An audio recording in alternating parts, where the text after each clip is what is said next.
جتنے گمراہ کن فرقے ہیں نا وہ یہی آیت کریمہ کوٹ کرتے ہیں، آپ نوٹ کر لینا،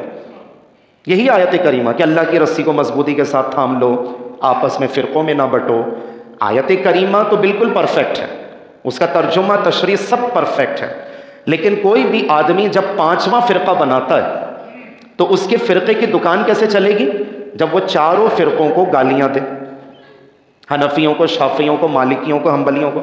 برا بھلا بولے گا، تبھی تو 5ویں بندے کی دکان چلے گی۔ اور آیت کریمہ کیا کوٹ کر رہا ہے کہ اللہ کی رسی کو مضبوطی کے ساتھ تھام لو اور آپس میں فرقوں میں نہ بٹو، یعنی وہ تفسیر بالرائے پیش کر رہا، اور تفسیر بالرائے پیش کرنا خالصتاً حرام ہے۔ کہنے کا اس کا مقصد یہ ہے کہ بھائی میں اللہ کی رسی ہوں، میرے فرقے کو مان لو، یعنی میری رسی کو مان لو، اور سارے جو چاروں فرقے ہیں، مسلک ہیں، وہ کسی کام کے نہیں۔ ہر آنے والا ایرا غیرہ نتھو گیرا یہی آیت کریمہ پیش کرتا ہے، اور ہمارے سیدھے سادے مسلمان بھائی اللہ کی رسی ہے نا، فرقوں میں نہیں بٹنا چاہیے نا، یہ تفرقے بازی نہیں کرنا چاہیے نا، یہ فرقہ واریت نہیں پھیلانا چاہیے نا، یہی جو ہے نا وہ میٹھی میٹھی باتیں کر کے انجینئر محمد علی مرزا اور اس ٹائپ کے جتنے بھی بد مذہب قسم کے لوگ مارکیٹ میں آئے ہیں، جن کو لانچ کیا گیا، جن کو خرچہ دیا گیا اور جن کے ایکسپینسز کو برداشت کیا گیا کہ آ جاؤ 5واں فرقہ بنا لو، 5واں مسلک بنا لو، اور یہ کہو کہ اللہ کی رسی سے مراد میرا ادارہ ہے جو میں چلا رہا ہوں، 4 بندوں کو میں نے جمع کیا،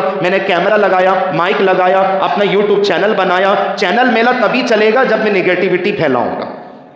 اس بات کو ذرا سمجھیے گا، میرا یوٹیوب چینل تبھی چلے گا کہ میں جب نگیٹیوٹی پھیلاؤں گا۔ انجینئر محمد علی مرزا جو آج مناظرے سے بھاگ رہا ہے، کتنے لوگوں کو اس شخص نے مناظرے کا چیلنج دیا، ہر کلپ کے اندر کوئی نہ کوئی چیز موجود ہے کہ میں فلاں مفتی صاحب کو چیلنج دے رہا ہوں، میں فلاں علامہ صاحب کو چیلنج دے رہا ہوں، میں فلاں مولانا صاحب کو چیلنج دے رہا ہوں، میں فلاں شیخ الحدیث صاحب کو چیلنج دے رہا ہوں، یہاں تک کہ بد مذہبیت اس شخص کی اتنی زیادہ بڑھ چکی ہے، کہہ رہا ہے میں غوث پاک کو چیلنج دے رہا ہوں، میں اعلیٰ حضرت کو چیلنج دے رہا ہوں، میں امام اعظم ابو حنیفہ کو چیلنج دے رہا ہوں۔ ابے تیری کیا اوقات ہے تو چیلنج دے گا؟ ہمارے ایک کسی اسٹوڈنٹ سے تو بحث کرنے کا جو ہے نا وہ قابلیت نہیں رکھتا، صلاحیتیں نہیں رکھتا۔ ہمارے علماء جب جا رہے ہیں تو وہ تو چوہے کی طرح اپنے بل کے اندر سے نکل ہی نہیں رہا، کہہ رہا نہیں وہ میرا ٹائم نہیں ہے اور میں اس ٹائم ملاقات نہیں کرتا۔ میرے گھر میں یا میرے حجرے میں اگر کوئی بڑے علامہ صاحب تشریف لے کر آ جائیں، مجھے آپ بتائیں کیا میں ٹائم نہیں دوں گا؟ کیا میں نیند سے بیدار نہیں ہوں گا؟ کیا میں اٹھوں گا نہیں؟ کیا میں تعظیم نہیں کروں گا؟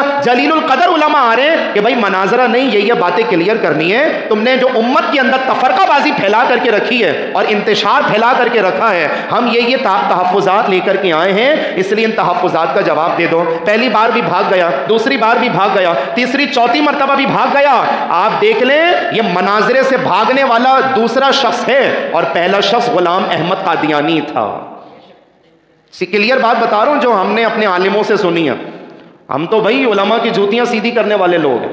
ہمارے بڑے علماء نے یہی جواب دیا کہ جب غلام احمد قادیانی کو مناظرے کا کہا گیا، وہ بھی یہی حرکتیں کرتا تھا، یہ بھی یہی حرکتیں کر رہا ہے۔ ہر کسی کو چیلنج دیا جا رہا ہے، ہر کسی کو چیلنج دیا جا رہا ہے۔ غلام احمد قادیانی کی میں بات کر رہا ہوں، ہر کسی کو مناظرے کا چیلنج دے رہا ہے، لیکن ہمارے علماء اہل سنت مناظرے کے لیے آ رہے ہیں تو اپنے بل کے اندر سے نکل ہی نہیں رہا۔ یہی حرکت انجینئر محمد علی مرزا کر رہا ہے کہ بھائی جب آپ کھلا پوری دنیا کو چیلنج کر رہے ہو کہ بھائی امام اعظم ابو حنیفہ کے نظریات غلط ہیں، اعلیٰ حضرت کے نظریات غلط ہیں اور بزرگوں کے نظریات غلط ہیں، تو بھائی پھر نظریات ہم مانیں گے کس کے؟ اگر یہ سارے لوگوں کو آپ تاریخ سے نکال دیں گے، تاریخ اسلام سے اگر آپ نکال دیں گے تو تاریخ اسلام میں پیچھے بچے گا کیا؟ کچھ بھی نہیں، کیونکہ اسلام تو اسی طریقے سے پھیلتا ہوا آیا۔